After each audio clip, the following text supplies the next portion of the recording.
हूं आपके साथ पंकज यादव।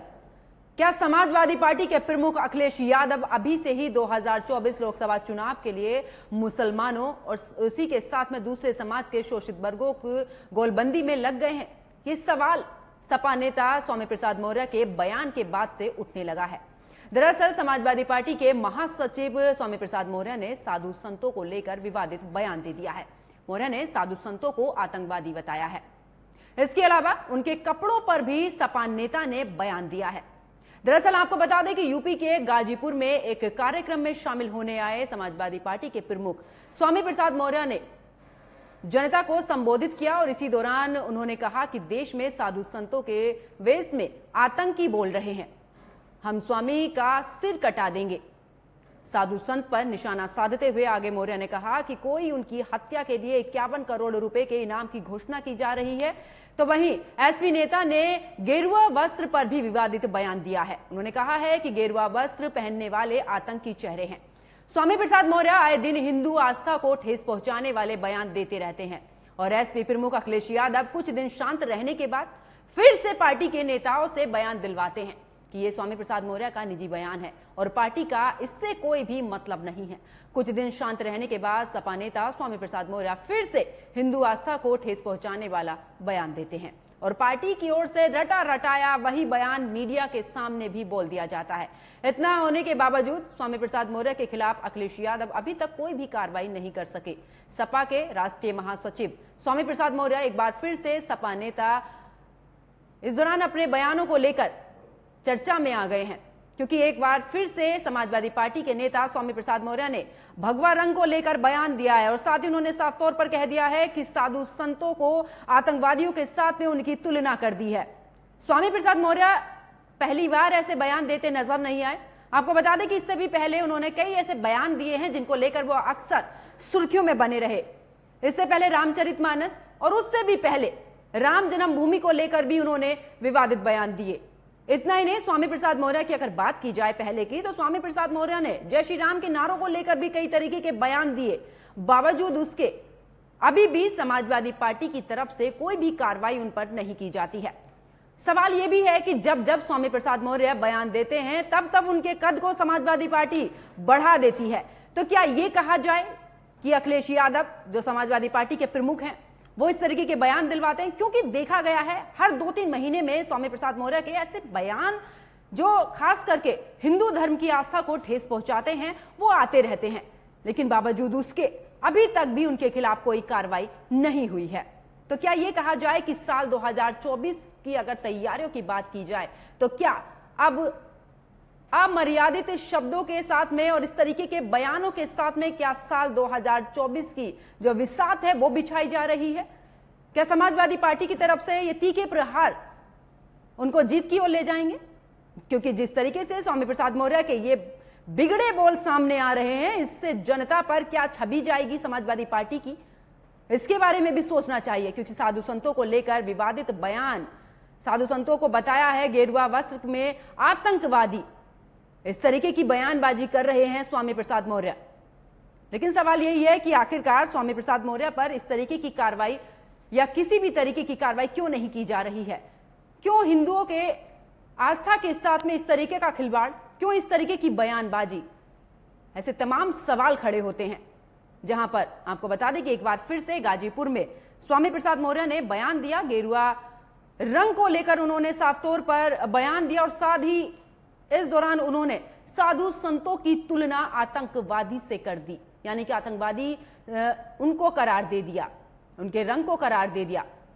लेकिन जो गेरुआ रंग है वो हमारे तिरंगे में भी है, जो बलिदान का प्रतीक माना जाता है। तो क्या इस पर राजनीति होना सही है? क्या उस पर इस तरीके के बयान दे देना सही है? ऐसे तमाम सवाल हैं जो स्वामी प्रसाद मौर्य के इन बिगड़े बोलों के साथ में उठ खड़े हुए हैं। साधु संतों को लेकर विवादित भले ही दिया है, लेकिन इस पर तमाम तरीके के जो बयान है वो निकलकर सामने आ रहे हैं। क्योंकि जिस तरीके से स्वामी प्रसाद मौर्य के ये बयान आते हैं उसके बाद राजनीति में किस तरीके की उथल पुथल होती है वो हम सब ने देखी है। तो स्वामी प्रसाद मौर्य के इस बयान के बाद जिस तरीके से चर्चा तेज हुई है उसी पर आज हम भी चर्चा करेंगे। मेरे साथ कुछ मेहमान जुड़े हैं, उनका परिचय मैं आपसे करा देती हूं। नितिन चतुर्वेदी हैं, प्रदेश प्रवक्ता हैं अखिल भारत हिंदू महासभा के। अश्विनी शाही हैं, बीजेपी प्रवक्ता। शौकत अली है, समाजवादी पार्टी से। आप सभी मेहमानों का स्वागत है न्यूज वॉच इंडिया पर। चर्चा की शुरुआत करूंगी शौकत अली के साथ में। शौकत अली जी, क्या भगवा रंग की अगर बात करें या साधु संतों की बात करें तो क्या आतंकवादियों से तुलना करना सही है? मैं जानना चाहता हूं, पहले भी भारतीय जनता पार्टी के लोगों ने कहा है, सरकार में बैठे हुए लोगों ने कहा है कि हम उपद्रवियों के, देशद्रोहियों के कपड़े देखकर पहचान लेते हैं। अब मुझे नहीं पता वो कौन से कपड़े पहनते हैं, देशद्रोही, उपद्रवी कैसे कपड़े पहनते हैं हम लोग नहीं जानते हैं। अब क्योंकि भारतीय जनता पार्टी इस बात को जानती हो कैसे कपड़े पहनते हैं, इसलिए वो जानते होंगे। दूसरी चीज, कहा गया कि भगवे को लेकर एक टिप्पणी की गई। मैं पूछना चाहता हूं उत्तर प्रदेश की सरकार से और देश की सरकार से, अगर कोई ऐसा चोला पहनकर और ये कहे कि हम किसी को जान से मार देंगे तो किस नजरिए से देखा जाना चाहिए उसको? आपको मालूम नहीं होगी सीआरपीसी, आईपीसी, क्योंकि आप वकालत नहीं करती हैं, हम लोग करते हैं, हमें जानकारी है। अब मुझे बताइए कि किसी को जान से मारने की धमकी देने वाला कौन होता है और उस पर कौन सी धाराओं के अंतर्गत मुकदमा पंजीकृत होना चाहिए? अगर मैं टोपी लगाकर, मौलाना जैसी दाढ़ी रखकर किसी को कहूं कि मैं तुम्हें बम से उड़ा दूंगा तो ये कहा जाएगा कि एक मुसलमान आतंकवादी है। अगर कोई वही दूसरा व्यक्ति भगवा चोला पहनकर किसी को जान से मारने की, गर्दन काटने की बात कहेगा, सुन लीजिए, पूरी बात सुन लीजिए पहले, पूरी बात सुन लीजिए, पूरी बात सुन लीजिए पहले, बीच में इंटरप्ट न करिए, बीच में इंटरप्ट न करिए, पूरी बात सुन लीजिए पहले। अगर कोई व्यक्ति भगवा कपड़े पहन के गर्दन काटने की बात कहेगा तो ये भाषा टेररिज्म की है, ये आतंकवादियों की है। तो आप सारे साधु संतों को बोल देंगे? भाषा किसकी होती है? आप साधु संतों को बोल देंगे, आतंकवादी से तुलना कर देंगे आप साधु संतों की? मैंने अभी आपको कहा, आपकी समझ में नहीं आया मेरी क्या गलती है? मैं बहुत साफ शब्दों में कह रहा हूं, संतों का काम क्या होता है जरा मुझे बता दीजिए। संतों की भाषा क्या होती है वो बता दीजिए। संतों का कार्य क्या होता है? शिक्षा दीक्षा देना, गर्दन काटना होता है क्या? किसी मौलाना अगर ये कहे कि मैं गर्दन काट लूंगा, मैं उस मौलाना क्या कहूंगा? मौलाना कहूंगा, मैं कहूंगा ये टेररिस्ट है, ये आतंकवादी है, मैं उस मौलाना कहूंगा। अगर वो मौलाना ये कहेगा मैं किसी गर्दन काट लूंगा तो मैं सीधे तौर पर कहूंगा मौलाना नहीं आतंकवादी है। अगर कोई संत ये कहेगा मैं गर्दन काट लूंगा, भगवा रंग नहीं कहूंगा। भगवा रंग हिंदुत्व का ही नहीं है, तिरंगे में भी भगवा रंग है। यहाँ पर भगवा रंग को लेकर बोला गया है, यहाँ पर साधु संतों को बोला गया है। जिसने बयान दिया है उसके बारे में आप बोल सकते हैं, आप पूरे समाज को या पूरे साधु संतों को नहीं बोल सकते हैं कि वो आतंकवादी हैं। आप कैसे इसकी तुलना कर सकते हैं आतंकवादी से? कहां उस बयान में, जरा ठीक से सुन लीजिएगा, मुझे नहीं जानकारी कि आपने सुना या नहीं सुना, ठीक से सुन लीजिए। अगर पूरे संत समाज को उन्होंने कहा, उस व्यक्ति के लिए कहा जिन्होंने गर्दन काटने की बात कही, क्यों आप इधर उधर घुमा रहे हैं, लोगों को गुमराह कर रहे? उस व्यक्ति के लिए कहा जिसने गर्दन काटने की बात कही, उस व्यक्ति के लिए कहा जिन्होंने धमकी देने का काम किया। ठीक है, नितिन चतुर्वेदी जी मेरे साथ में जुड़े हुए हैं, अखिल भारत हिंदू महासभा के प्रदेश अध्यक्ष हैं। किस तरीके से नितिन जी देखा जाए, इस तरीके के बयानबाजी पहली बार नहीं आए हैं, पहले भी हिंदू राष्ट्र को लेकर भी बयान दिया गया था और उसके बाद रामचरितमानस को लेकर भी बयान दिया गया था, राम जन्मभूमि को लेकर भी बयान दे दिया गया था। आखिरकार भगवा रंग को लेकर, साधु संतों को लेकर इतने बयान दिए जाते हैं, इस पर कार्रवाई नहीं? देखिए पंकज जी, ये कोई नई बात नहीं है। जैसे कि भी मैं शौकत अली जी को सुन रहा था, वो किस तरह कह रहे थे कि जो गर्दन काटने वाले थे उनको आतंकवादी कहना चाहिए। तो इनको याद होगा कि ओवैसी जी के जो भाई थे अजहरुद्दीन, उन्होंने भी एक बार कहा था कि 10 मिनट के लिए जब फोर्स हटा दो हम बताते हैं। तो उनको तो सबसे बड़ा आतंकवादी कहा जा रही है। ओवैसी जी जो दिन भर आग उगलते हैं अपने भाषणों में, उनको ये अधिकार किसने दे दिया? शौकत अली जी, आपके समय पर बोलने का पूरा, आपके बोलने का समय मैंने दिया था। शौकत अली जी आप आराम से सुनिए, शौकत अली जी आराम से सुनिए। आप सुनना नहीं चाहते, सच सुनने को आप लोग की आदत नहीं ना, समझते ही है। जहाँ तक बोला जाता है तो आप तुरंत उड़ने लगते हो, चिल्लाने लगते हैं। आप किसी को आतंकवादी बोले, ठीक है, अब हम क्या ओवैसी जी के लिए पूरे मुस्लिम समाज को आतंकवादी कह दें? अरे मुस्लिम, अरे आप बताइए, ओवैसी जी के नाम पे पूरे मुस्लिम भाइयों को आतंकवादी कह दें? लेता हूँ कि ये टोपी पहनने वाले दाढ़ी रखने वाले सब आतंकवादी शौकत हैं। अली जी और नितिन और जी, आप भूल रहे हैं, सॉरी शौकत अली जी, नितिन जी, पहले एक एक करके बात रखिए तो बात समझ में आएगी। एक दूसरे के साथ में इस तरीके से झगड़ा करेंगे, इस तरीके से किसी को बात समझ में नहीं आएगी। हर इंसान यहाँ पर अपनी बात रखने के लिए आया है। चर्चा में एक एक करके बात रखिए अपनी, ताकि जनता तक आपकी बात जा सके। और जिस तरीके के बयान आ रहे हैं स्वामी प्रसाद मौर्य के, उस पर भी क्लियर हो पाएगा ना जनता का आखिरकार किसको लेकर बयान है। नितिन जी, अपनी बात पूरी कीजिए। देखिए पंकज जी, अभी स्वामी प्रसाद मौर्य जी पहले बीजेपी में थे, जैसे ही सपा में आते हैं वैसे ही उनको भगवा कलर में आतंकवादी देखने लगते हैं। ये कौन सी राजनीति है? अभी तक जब तक आप भाजपा में थे तब तक आपको भगवान में कोई आतंकवादी नजर नहीं आया। सिर्फ सत्ता बदलते ही आप सपा में क्या क्या आपको भगवान में आतंकवादी दिखने लगा।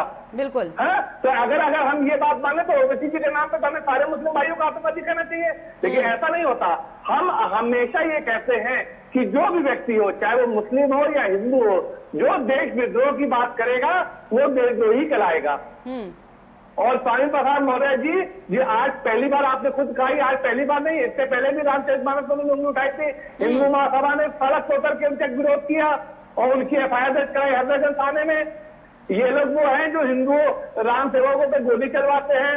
लेकिन नितिन जी, कोई कार्रवाई तो नहीं होती ना। जिनको भगवा रंग में आतंकवाद दिखाई देता है, जिस सनातन धर्म के ये खुद है, उसको ये आतंकवाद कहते हैं। अभी आपने देखा होगा बिहार में बाबा गए थे, उनमें इनको आतंकवादी दिखने लगा था, उनकी क्या कहते हैं सभा का विरोध करने लगे थे। तो इनका कोई इनकी बात का कोई औचित्य नहीं है। इनको सिर्फ राजनीति करनी है। ये शुरू से, आज से नहीं, शुरू से मुस्लिम तुष्टीकरण की राजनीति करते चले आ रहे हैं और आज भी वही कर रहे हैं। एक सरकार आज ऐसी आई है बीजेपी के रूप में। ठीक है नितिन जी, नितिन जी आपकी बात का जवाब लेंगे। नितिन जी आपकी बात का जवाब लेंगे, लेकिन बीजेपी नेता मेरे साथ में जुड़े अश्वनी शाही।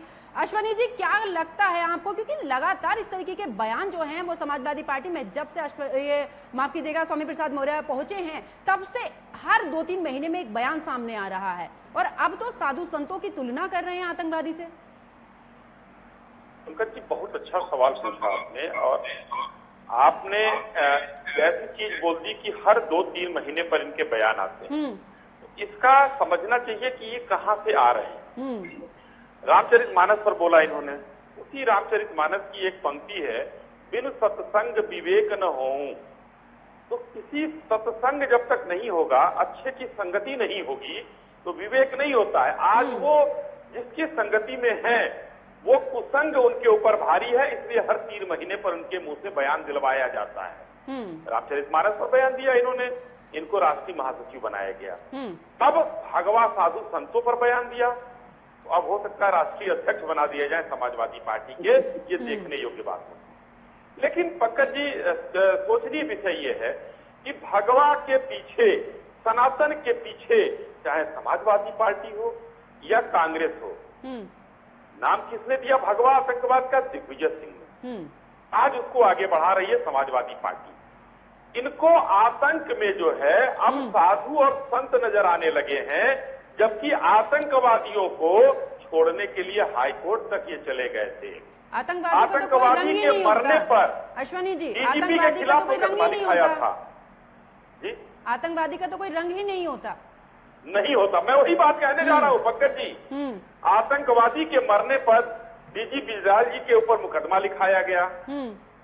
उसके बाद और सबसे अच्छी चीज जो होती है वो देखने को मिलता है कि स्वामी प्रसाद मौर्य जी बयान देते हैं और माननीय अखिलेश जी जो कि ट्विटर खेलते रहते हैं घर से, कोई खंडन नहीं आता है।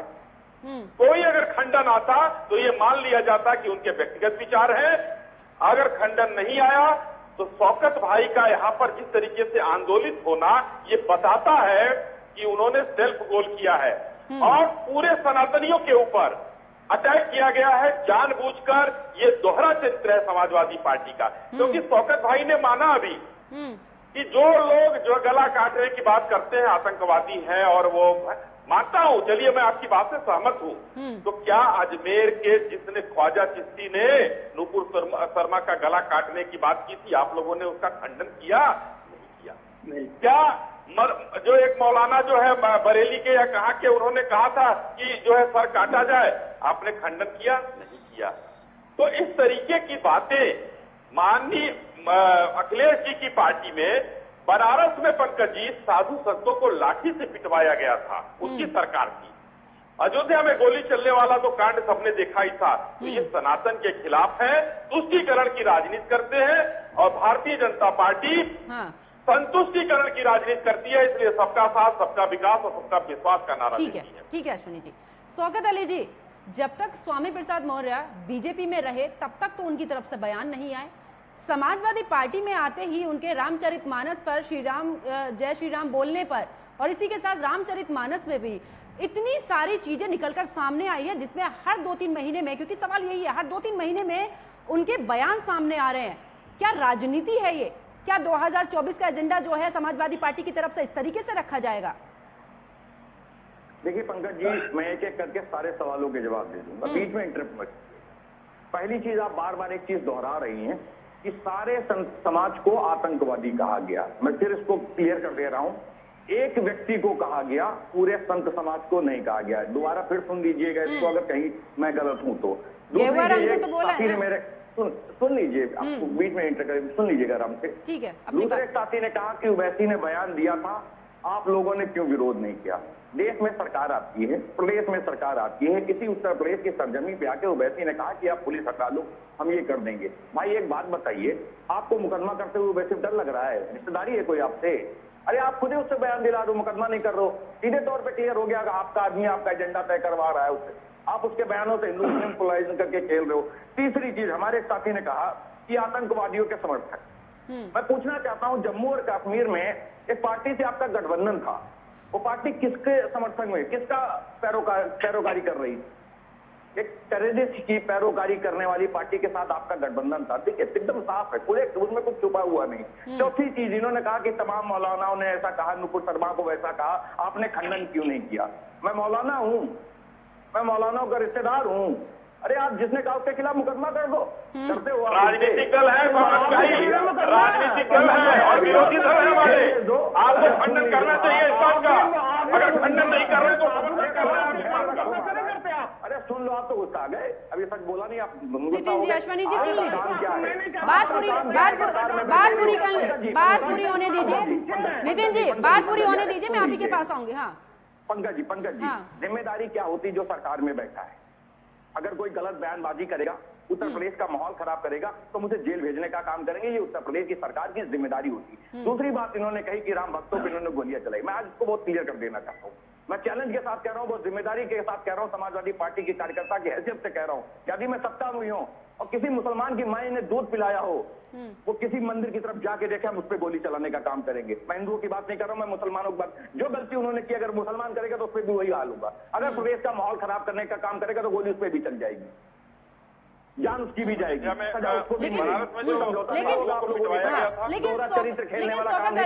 शौकत अली जी, जब बयान मेरा एक सवाल है, इसका जवाब भी आप इसी के साथ दे देना ना। शौकत अली जी, मेरा सवाल तो सुन लीजिए। पूरी बात सुनिए, दोहरा चरित्र भारतीय जनता पार्टी का है। वैसी आए उत्तर प्रदेश में कुछ भी बोले, उलूल जुलूल जो दिल में आए बोल के चले जाएं, प्रदेश का माहौल खराब हो जाए, ये कहें देखा भैया वो ऐसा बोलते हैं मुसलमान। अरे महाराज सरकार आपकी, आपने हाथ में चूड़ियां पहन ली है, किसी ने आपकी कलम रोक ली है, किसी ने आपके पुलिस के पैरों में बेड़ियां डाल दी है। इस पर जवाब लेंगे। हाँ ठीक है, बात पूरी हुई है आपकी शौकत अली जी। अब मैं सवाल करूं? जी बताइए। हाँ, जब इनका स्वामी प्रसाद मौर्य का बयान आता है तब समाजवादी पार्टी उनका कद बढ़ा देती है। रामचरितमानस पर भी बयान आया तो उन्हें महासचिव बना दिया। इस बार कौन सा पद देने वाले हैं? नरेश अग्रवाल जी को भूल गए हैं। गंगा जल पार्टी वाले से पूछना चाहता हूं, नरेश अग्रवाल जी को भूल गए हैं? भगा देते आप पार्टी से, क्यों रखा आपने? भगवान श्री राम पे टिप्पणी की थी, आपने भगा दिया। नरेश अग्रवाल जी को भगा दिया आपने। भगवान श्री राम पे टिप्पणी की थी, भूल गए क्या? भगा दिया आपने। ठीक है, क्यों नहीं भगाया आपने? भगवान श्री राम की पार्टी भगवान श्री राम पे एक नेता टिप्पणी करता है और आप उसका माला पहना के स्वागत करते हैं। ये दोहरा चरित्र कहां से ले आते हैं? ठीक है, ये दोगलापन कहां से ले आते हैं भैया? जवाब ले लेते हैं। शौकत अली जी, आप मेरे सवाल का जवाब नहीं दे पाए, ठीक है, लेकिन आपका जो सवाल है उसका जवाब मैं अश्विनी जी से ले लेती हूँ। अश्विनी जी, आपकी पार्टी वाले जब जवाब देते हैं, आपकी तरफ से कार्रवाई नहीं होती, सरकार में आप बैठे हैं तब आप कार्रवाई नहीं करते हैं। नहीं, अब शौकत अली जी आपने सवाल उठाए हैं, आप उसका जवाब नहीं, आप पहले सुन लीजिए। शौकत अली जी आप सुन लीजिए ना। अश्विनी जी जवाब दीजिए। जी मैं देता हूँ, मैं बताता हूँ कि दोगला चरित्र समाजवादी पार्टी का क्या होता है। जब नरेश अग्रवाल जी समाजवादी पार्टी में होते हैं तो वो बयान देते हैं। मैंने पहले ही कहा, बिन सत्संग विवेक न हो। भारतीय जनता पार्टी में जब आते हैं उसके बाद से कोई एक बयान बता दे, क्योंकि राक्षसों के बीच में रहकर राक्षसी भाषा, राक्षसी प्रवृत्ति यही आती है, और संतों के बीच में जब आएंगे तो संत की प्रवृत्ति आएगी और वाणी भी वैसी ही हो जाएगी। इसी तरीके से उल्टा हुआ, जब समाजवादी पार्टी में स्वामी प्रसाद मौर्य जी जाते हैं तो उनका वाणी और विवेक दोनों बदल जाता है।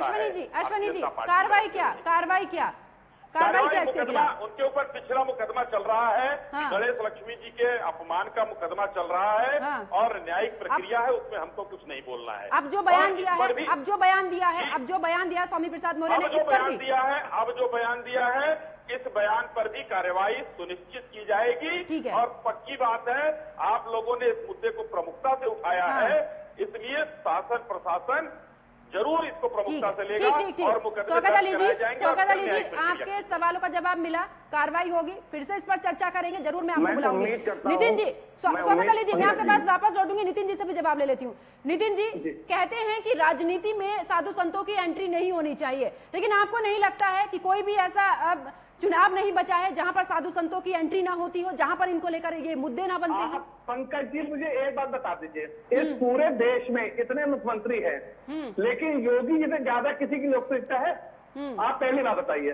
एक साधु ने, दूसरा उनका ये टर्नओवर है, इतना अच्छा प्रदेश चलाया कि पूरे देश क्या विश्व में भी उनका नाम हो रहा है। तो जहां उनका नाम हो रहा है तो कुछ तो हमने काबिलियत होगी ना, तभी उनका नाम हो रहा है। तो एक योगी जो है वो इतना अच्छा शासन कार्य चला रहा है। इससे पहले सपा के कार्यकाल में आपने देखा कितने दंगे हुए, गिना दूं तो कम से कम 100 के ऊपर निकल आएगा उसकी। दूसरी बात, मैं भी शौकत अली जी के एक सवाल का जवाब देना चाहता हूँ। इन्होंने कहा कि नरेश अग्रवाल जी ने बयान दिया था रामचरितमानस उस पे, राम जी पे। तो आप ये बता दीजिए कि जो लोग राम के अस्तित्व पे उंगली उठाते हैं या रामचरितमानस पे क्या कहते हैं विवादित बयान देते हैं या भगवा पे देते हैं, उनको रखने का काम क्या यही इन्हीं की पार्टी करती है? क्या इन्होंने कह रखा है कि जो भी राम को गाली देगा उसको हम अपनी पार्टी में रख लेंगे?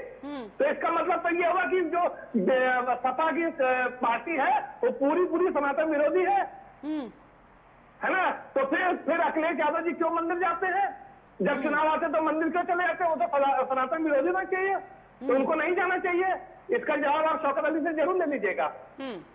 लेकिन मेरा सवाल ये था कि जो साधु संतों को राजनीति से दूर रखने की बात सभी पार्टियां करती हैं, आखिरकार क्यों रखा है? आप खुद बताइए ना, मैं तो आप ही से पूछ रहा हूँ। आप पूरे देश शौकत अली जी से जवाब ले लेते हैं। शौकत अली जी, और कितना अच्छा आखिरकार राजनीति में प्रदेश की जनता से पूछिए, देश की जनता से ठीक है नितिन प्रधानमंत्री पद तक के जा रहा है।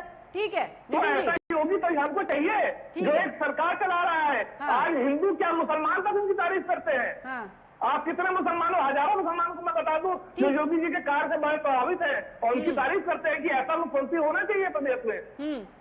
बिल्कुल। तो साधु संतों की राजनीति से दूरी क्यों? ठीक है नितिन जी शौकत अली जी से जवाब ले लेते हैं। नितिन जी ठीक है, शौकत अली जी जवाब दीजिए, आखिरकार हिंदुत्व पर ही क्यों राजनीति होती है, बाकी समुदाय पर कोई राजनीति नहीं होती, बाकी के धर्म को लेकर कोई राजनीति नहीं होती? सवाल ये भी है ना। पंकज जी, मैं पहले भारतीय जनता पार्टी के साथी का जवाब देता हूँ। तो मेरे भारतीय जनता पार्टी के साथी ने कहा आप मेरे सवाल का जवाब ना देकर अश्वनी हाँ बिल्कुल, पहले आप मेरे आपके सवाल का भी जवाब, ठीक है, आपके सवाल का भी जवाब दे दूंगा, उसी में जुड़ा हुआ है, आपके सवाल का भी जवाब दूंगा। भारतीय जनता पार्टी के मित्र ने कहा कि जिन लोगों ने इस तरह के बयान दिया है या जिन लोगों ने अभद्र टिप्पणी की है उनके खिलाफ मुकदमा होगा। मैं उम्मीद करता हूँ भारतीय जनता पार्टी के सरकार जो निष्पक्ष कार्रवाई करेंगी, उन लोगों के खिलाफ भी कार्रवाई होगी जिन लोगों ने गर्दन काटने की धमकियां दी। अब उनको नहीं पता कि सीआरपीसी में होगी या आईपीसी में, इसका मतलब उन्हें जानकारी नहीं होगी शायद। दूसरी चीज देखिए, संतों का काम क्या होता है? अच्छी शिक्षा देना, अच्छी दीक्षा देना। वो हमारे धर्मगुरु होते हैं, हम उनके पद चिन्हों पे चलते हैं। वो जो रास्ता दिखाते हैं उन रास्ते पे हम सब चलने का काम करते हैं। अब वो राजनीति में आए हैं, अगर कोई राजनीति में आने के बाद कह रहे हैं हम गर्दन काट लेंगे आपकी, तो ये शिक्षा दीक्षा कहाँ से पा गए? मुझे नहीं पता, ये साधु संतों की भाषा नहीं है। मैं भी बहुत साधु संतों से मिला, मैं राजू दादी से मिला हूँ, कम से कम 10 बार उनसे मिला हूँ।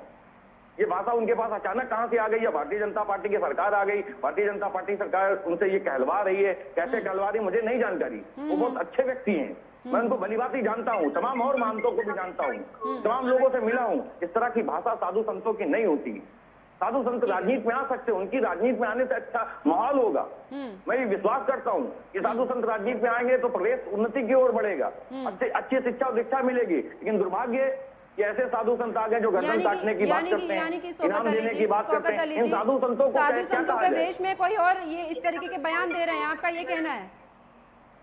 अब मैं क्या कहूँ, पूरा जग देख रहा है कि साधु संतों की भाषा क्या होती। मुझे लगता है कि पंकज जी आप भी पढ़ी लिखी महिला है, आपसे कोई छुपा नहीं होगा, आप भी तमाम जगह गई होंगी। शौकत अली जी को तो आपने सुना ना, उन्होंने साफ तौर पर यह भी कहा है कि ये कोई भाषा जो होती है, ये जो बयान जो होते हैं वो साधु संतों के नहीं होते हैं। फिर इसका मतलब साधु संतों में कुछ ऐसे भी लोग जो आतंकवादी कहलाते हैं वो लोग शामिल हैं, इनका साफ तौर पर यही कहना है। इस तरीके का आरोप भी लगा रहे हैं। बहुत आराम से एक बात कह दी कि साधु संत की भाषा नहीं होती। अब जरा हमको ये भी बता दें कि मौलानाओं की भाषा क्या होती है? वो भी तो धर्मगुरु होते हैं, उनको ये धर्मगुरु नहीं मानते क्या? उनकी भाषा मर्यादित नहीं होनी चाहिए? मैं कहता हूं कि अगर किसी साधु ने इस तरह की भाषा का इस्तेमाल किया तो उसके खिलाफ कार्रवाई होनी चाहिए, निश्चित तौर पर होनी चाहिए। लेकिन जो इनके मौलाना अगर कोई इस तरह की भाषा का उपयोग करे तो उस पर भी तो टिप्पणी करे ना। अपने मौलाना के बारे में क्यों नहीं बोलते कि अगर कोई साधु या मौलाना जो भी बोले उसके खिलाफ कार्रवाई होनी चाहिए? ठीक है, सिर्फ साधु का नाम लेने का ठीक है नितिन जी समय बहुत कम है, जवाब ले लेती हूँ। शौकत अली जी जवाब दीजिए जल्दी से, क्योंकि समय बहुत कम है। किसी थाने का मैं पंकज जी, ना ही मैं अभी सत्ता में बैठा हूँ, ना ही मैं किसी थाने का कोतवाल। बिल्कुल, अब मौलाना हो या फिर साधु, मैंने कहा सुन लीजिए, सुनना नहीं पसंद करते हैं, बड़ी गलत चीज है, सुनना नहीं पसंद करते। देखिए मैं किसी थाने का कोतवाल नहीं हूँ, ना ही मैं सरकार हूँ। अगर कोई मौलाना बोलता है कि ये गलत चीज है, ये मैं गर्दन काट लूंगा, तो उसके खिलाफ सरकार कार्रवाई करेगी, सीआरपी आईपीसी में कार्रवाई होगी। कोई संत समाज का भी बोलता है, वही भाषा प्रयोग करता है, तो उसके खिलाफ भी आईपीसी में कार्रवाई होगी। अब कार्रवाई करने की जिम्मेदारी किसकी? शौकत अली की है। शौकत अली कोतवाल हैं, कौन? शौकत अली एक पार्टी के सदस्य हैं। हमारी जिम्मेदारी बनती है हम आवाज उठाए उसके खिलाफ भी, लेकिन आप तो कार्रवाई नहीं करते हो। वैसे आके आपकी चौकट पे बोल के चला जाता है, आप धूल की पीटते रहे तो वो वैसे ही बोल रहा हूँ, वैसे ही बोल रहा। अरे महाराज, आपकी कलम में क्या जंग लग गई है? ठीक है, कागज कम पड़ गए आपके मुकदमे में, आपकी पोस्ट नतमस्तक हो गई है। शौकत अली जी मुझे जवाब मिल गया है, आप नहीं बोलेंगे इस पर, ये मुझे जवाब मिल चुका है और ये सबने देख लिया है। अश्वनी जी ठीक है शौकत अली जी, अश्वनी जी जवाब दीजिए, कब तक कार्रवाई का, क्योंकि कार्रवाई पर ही सवाल उठा रहे हैं शौकत अली जी। एकदम देखिए, कार्यवाही मैंने कहा ना कि गणेश लक्ष्मी जी के ऊपर उन्होंने बोला, उस पर उनके ऊपर मुकदमा दर्ज है, न्यायिक प्रक्रिया, उसमें हमको कुछ नहीं बोलना, इसमें भी मुकदमा जरूर दर्ज होगा। दूसरी बात, चलिए हम सरकार का काम है मुकदमा दर्ज करना, हम तो कर रहे हैं, लेकिन एक भारत के नागरिक होने के नाते, एक दल के अध्यक्ष होने के नाते, मुखिया होने के नाते, क्या समाजवादी पार्टी जो प्रमुख विपक्षी दल है उसकी नैतिकता कहाँ गई है? कहीं नैतिकता अगर जिंदा हो तो एक खंडन भी तो आना चाहिए, चाहे जो भी बोले। किसी के खिलाफ इनका खंडन आया हो तो बता दें। यानी कि नागरिक होने का कर्तव्य ये लोग नहीं निभा रहे हैं, तो ये विरोधी दल होने का कर्तव्य कैसे निभाएंगे? यानी कि इनकी सहमति है, इसलिए इनका खंडन नहीं आ रहा है। शासन सत्ता जो भी होगा कानूनी और न्यायपूर्वक कार्रवाई जरूर करेगा। समय बहुत कम है, फाइनल कमेंट चाहूंगी शौकत अली जी, फाइनल कमेंट चाहूंगी, जल्दी से अपनी बात पूरी कीजिए।